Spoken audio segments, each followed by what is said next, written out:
সিঁথিতে সিঁদুর পরে বিবাহিত নারীরা, কিন্তু কেন পরে? বৈদিক যুগে ছেলেরাও কি একসময় সিঁদুর পরতো? আর সিঁদুরের কনসেপ্টের পেছনের ইতিহাস তোমরা কি জানো?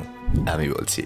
আর্য সভ্যতা থেকে বিবাহিত নারীরা সিঁথিতে লাল গুঁড়ো ব্যবহার করে আসছে, যা তৈরি হতো হিংলুল অর্থাৎ মার্কিউরি সালফাইড থেকে। তবে বঙ্গদেশে একসময় সিঁদুরের জায়গায় ব্যবহার করা হতো মাটি, গেরুয়া রঙের মেটে সিঁদুর, যা এখনো কালীঘাটের কালীকে নিবেদন করা হয়। আর এই গেরুয়া মেটে সিঁদুরের ব্যবহার আজও বিহারে হয়ে চলেছে। কিন্তু আবারও সেই প্রশ্ন, কেন সিঁদুরের ব্যবহার?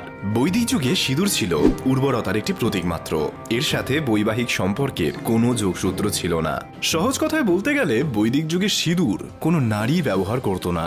এমনকি বেদে উষা দেবীর গায়ের রং কল্পনা করা হতো সিঁদুর রাঙা অরুণাভ বর্ণের। বৈদিক যুগের পরবর্তীতে গৃহসূত্র কৌমারিক কাণ্ডে একটি শ্লোক, উষা উচ্ছন্তি